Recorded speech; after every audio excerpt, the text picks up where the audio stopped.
నమస్తే గాంధీరెడ్డి వివిఎం ఛానల్ను సబ్స్క్రైబ్ చేయండి. మీకు ఈ వీడియో నచ్చితే షేర్ చేయండి, లైక్ చేయండి. Nutrition food supplying system. Food is needed by all living organisms, mainly for growth and repair. Several organisms need food to maintain body temperature as well. A large variety of substances are taken as food from single cellular organisms like amoeba to the complex multicellular organisms like the human body. Even within the human body, the cells require a wide variety of substances as food. The mode of acquiring food also varies from cell to cell and organism to organism. You have studied in your previous classes about how different organisms get their food. Let us recall some of them. Let us study about the modes of nutrition and find out why most plants are called as autotrophs. Autotrophic nutrition. You know that autotrophs are the organisms capable of using light energy to synthetic chemical compounds. They acquire nutrition like some minerals and water from the soil, some gases from the air. They are capable of producing complex compounds like carbohydrates, proteins, lipids, etc.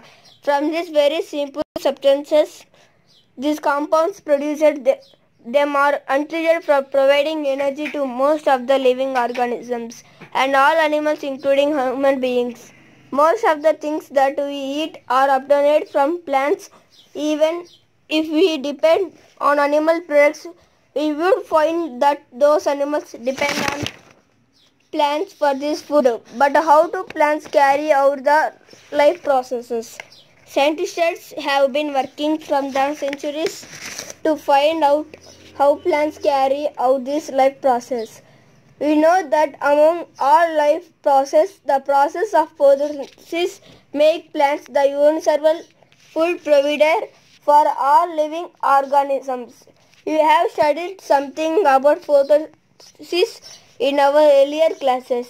Von Helmont and other scientists believed that plants will get their food material not only from soil but also from other services. Let us study the process of photosynthesis. It's detailed to know more about this. Photosynthesis. Photosynthesis is the process by which plant containing the green pigment chlorophyll 11 build up complex organic molecules from relatively simple inorganic ions using sunlight as an energy source. The process of the photosynthesis is very complex. There are several steps in it and several intermediate compounds and formed. Scientists had tried to formulate a simple equation for photosynthesis.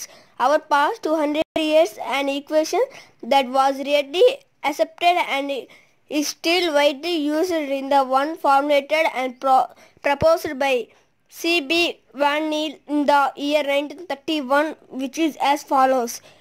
His opinion was for each molecule of carbohydrate from one molecule of water and one molecule of oxygen is produced.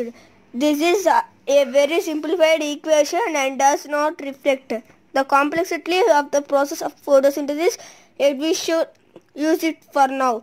CO2 plus 2H2O as light chlorophyll to CH2O plus H2O plus O2 equation.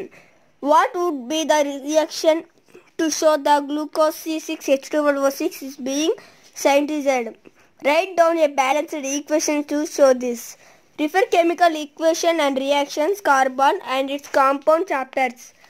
Van Neel first worked on purple sulfur bacteria and found light plays a specific role in photosynthesis.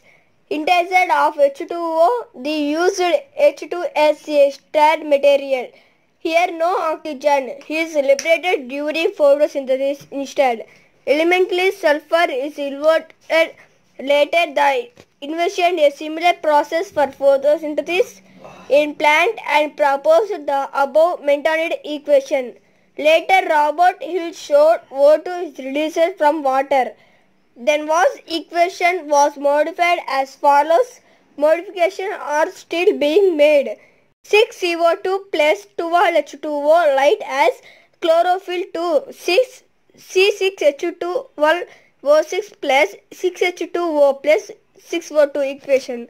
It is know the plants and seed carbohydrates, the smallest, simpler ones first like glucose sugars, and from them the more complex ones like starch and glucose. Plants are also capable of synthesizing all other compounds like proteins, fats, etc. Hence, most plants are called autotrophs. Animals are not capable of synthesizing carbohydrates by themselves and they have to depend on plants for the same. Can you state the photosynthesis in the basic energy source for most of the living world? Why or why not?